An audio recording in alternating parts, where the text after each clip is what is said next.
Alain. Bonsoir Manuel Valls. Bonsoir. Que ressentez-vous ce soir? Beaucoup d'émotions. Je sens la victoire vraiment maintenant que je suis sur cette belle place de la Bastille, au milieu de la foule en me promenant. J'y étais il y a 31 ans, j'avais 18 ans, pour une autre victoire. Et c'est pas la même chose.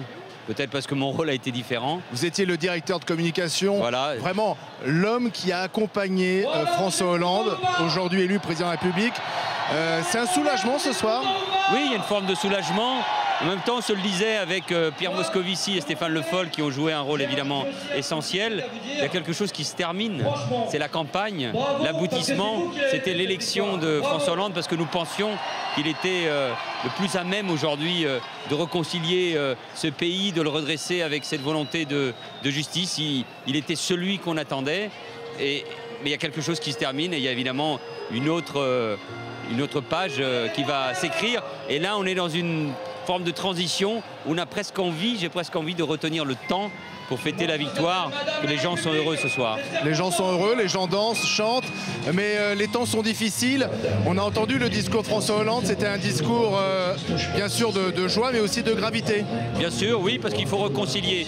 Le pays, on l'a vu avec les résultats du premier tour, est déchiré et divisé. En tout cas, il y a beaucoup de Français qui souffrent et notre mission, c'est de répondre à leurs attentes, à leurs souffrances et à leurs espérances. C'est d'être respectueux ici. Moi, je souhaite que ce soir, il n'y ait que des mots positifs, qu'on soit tourné vers l'avenir, qu'il n'y ait pas de revanche, qu'il y ait du respect vis-à-vis de ceux et de celles qui n'ont pas choisi François Hollande, du respect vis-à-vis du président de la République sortant. On a besoin de ce respect dans ce pays. Vous avez dit que François Hollande serait un président de la République exceptionnel. Oui. Alors c'est une déclaration d'un fan, mais ça veut dire quelque chose de plus Non, je connais François Hollande depuis longtemps et j'ai vu comment il a changé aussi, comment il s'est transformé avec évidemment progressivement l'idée qu'il pouvait être le prochain président de la République. Il l'est ce soir. Mais je pense que sa capacité d'écoute, capacité de décision, d'aller jusqu'au bout de ses convictions, on l'a vu dans le débat face à Nicolas Sarkozy, en font oui un président exceptionnel dans des temps forcément difficiles et compliqués pour la France et pour l'Europe. Mais ce qui me frappe, c'est que son élection, elle est saluée aussi partout en Europe. Tant l'Europe a envie de sortir de l'austérité. Donc ce soir, c'est la fête, vous allez faire un peu la fête quand même? Alors, on va faire la fête, bien évidemment. On est là aussi pour ce moment de joie. Le pays a besoin aussi de moments de joie, de se retrouver. Et puis là, c'est toute la France, toutes les couleurs, toutes les générations qui se retrouvent. Et demain, les affaires sérieuses commencent. Pour vous, qu'allez-vous faire dans les prochaines semaines? Vous savez déjà ce que François Hollande vous a réservé? Je ne sais pas, on va d'abord préparer les élections législatives, parce qu'il faut une majorité pour François Hollande.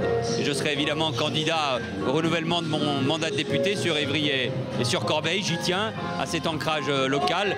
Bon, dans les jours qui viennent, va s'organiser la transition, l'installation de François Hollande de la manière la plus républicaine avec Nicolas Sarkozy et son équipe, parce qu'il y a des rendez-vous importants.